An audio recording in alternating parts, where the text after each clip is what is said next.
नेता आपल्या मतदारसंघासाठी एखादा असा प्रकल्प उभा करतो जो फक्त विकास घडवत नाही तर हजारो लोकांच्या आयुष्याला नवी दिशा देतो।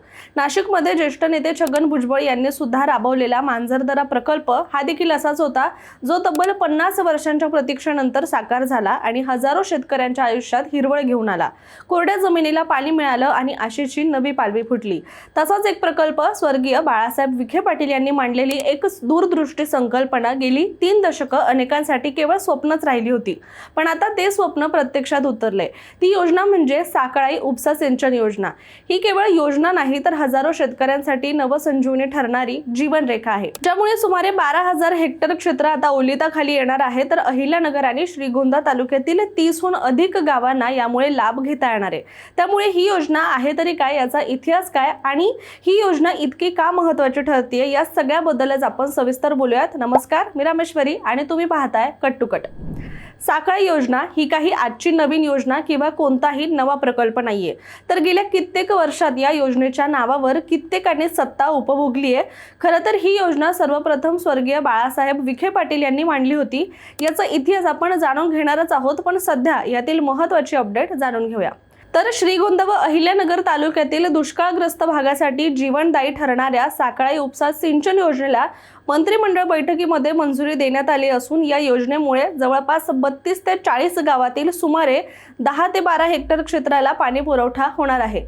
मुख्यमंत्री देवेंद्र फडणवीस यांच्या दूरदृष्टीमुळे दुष्काळी भागाला मोठा दिलासा मिळणार असल्याचं जलसंपदा मंत्री तथा अहिल्यानगरचे पालकमंत्री राधाकृष्ण विखे पाटील यांनी याबद्दल सांगितलं आहे। याचबरोबर या योजनेसाठी आवश्यक असलेल्या सर्व परवानग्या व मान्यता वेळोवेळी बैठका घेऊन मिळवण्यात आल्याचं त्यांनी सांगितलंय। लोकनेते पद्मभूषण डॉक्टर बाळासाहेब विखे पाटील यांनी पाहिलेलं साकळाई योजनेचं हे स्वप्न पुढील 4 वर्षात पूर्ण करण्याचा निर्धार राज्य शासनाने केलेला असल्याचं सुद्धा त्यांनी म्हटलेलं आहे।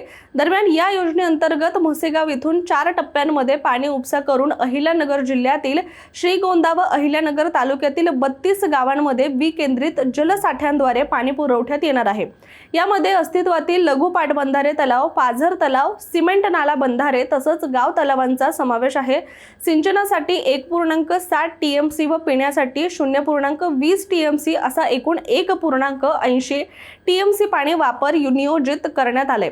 या योजनेमध्ये घोड धरणाच्या जलाशयातून मौजे म्हसे इथे पंपगृह क्रमांक 1 उभारण्यात येणार असून पंपगृह क्रमांक 1 ते 4 आणि वितरण कुंड क्रमांक 1, 2 व 3 यांच्या माध्यमातून 4 टप्प्यांमध्ये सुमारे 208.34 मीटर उंचीपर्यंत पाणी उचलण्यात येणार आहे आणि हे पाणी चिखली व घुटेवाडी येथील डोंगरावरील वितरण हौदामध्ये सोडण्यात येईल। त्यानंतर गुरुत्वीय बंदिस्त नलिका या प्रणालीद्वारे लाभ क्षेत्रातील 32 गावातील सुमारे 196 तलावांमध्ये हे पाणी सोडण्याचं नियोजन आहे।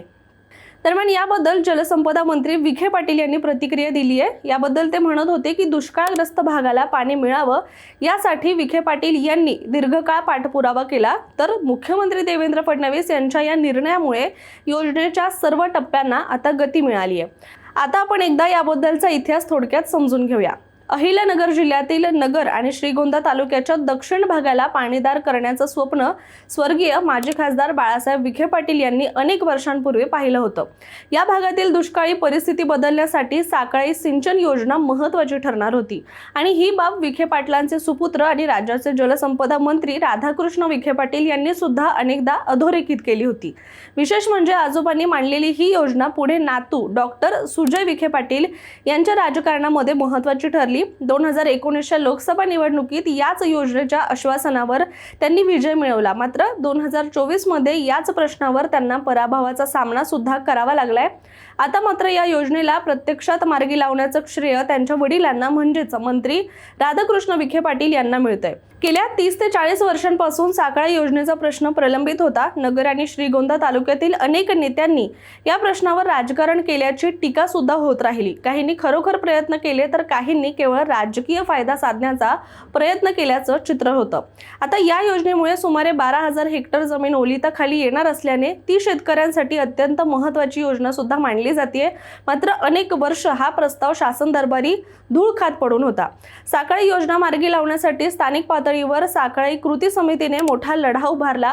2 पिढ्यांनी आंदोलनं करत शासनाकडे सातत्याने पाठपुरावा केला, तरीही प्रत्येक वेळी काही ना काही कारणामुळे हा प्रश्न रखडत राहिला। विशेषतः पुण्यातील राजकीय हस्तक्षेपांमुळे योजना पुढे सरकू शकली नाही असा आरोप सुद्धा वारंवार करण्यात आलाय। अनेकदा योजना मंजूर होण्याच्या उंबरठ्यावर असताना सरकार बदलायचं आणि पुन्हा सगळं काम थांबायचं अशी परिस्थिती निर्माण होत होती। 2019च्या लोकसभा निवडणुकीदरम्यान वाळकी इथे झालेल्या सभेत मुख्यमंत्री देवेंद्र फडणवीस यांनी साकळाई योजनेचं आश्वासन दिलं होतं, मात्र त्यानंतर राज्यात सत्तांतर झाल्यामुळे हा प्रश्न पुन्हा मागे पडला। पुढे महायुती सरकार सत्तेत आल्यानंतर या योजनेला गती मिळाली। माजी खासदार डॉक्टर सुजय विखे पाटील आणि मंत्री राधाकृष्ण विखे पाटील यांनी या योजनेसाठी आवश्यक पाण्याची उपलब्धता असल्याचं दाखवून दिलं आणि मंत्रालय स्तरावर बैठका घेऊन याबद्दलचा पाठपुरावा केला। पुढे विधानसभा निवडणुकांनंतर राज्यात पुन्हा महायुती सरकार स्थापन झालं आणि जलसंपदा खात्याची जबाबदारी राधाकृष्ण विखे पाटील यांच्याकडे आली। मंत्रिपदाची जबाबदारी स्वीकारताच त्यांनी साकळाई योजनेचा प्रश्न प्राधान्याने हाताळला आणि अखेर आता तो मार्गी लावण्यामध्ये यश मिळवलंय। या प्रक्रियेत आमदार शिवाजीराव कर्डिले आणि माजी आमदार बबनराव पाचपुते यांनी सुद्धा महत्त्वाची भूमिका बजावत सातत्याने हा मुद्दा पुढे रेटलाय। साकळाई योजनेमुळे नगर आणि श्रीगोंदा तालुक्यातील सुमारे 12,000 हेक्टर क्षेत्र ओलिताखाली येणार असून यासाठी अंदाजे 1.8 TMC पाण्याचा वापर केला जाणार आहे। या योजनेचा फायदा आता चिखली, कोरेगाव, घोसपुरी, सारोळा कासार, खडकी, जाधववाडी, बाळकी, शिराढोण, हिवरे, झरे, बाबुर्डी, बेंदे, दहिगाव, साकत, वाटेफळ, देऊळगाव, सिद्धी, तांदळी, वडगाव, रुई छत्तीसी, आंबिलवाडी, गुणवडी, गुंडेगाव, राळेगण, मांडवगण, मठपिंपरी, हातवळण, खांडगाव, माहळुंडवाडी, कोळगाव, सुरेगाव, घोटेवाडी, कोतुळ, बांगरडा, कामठी अशा सुमारे 33 ते 40 गावांना याचा लाभ होणार आहे।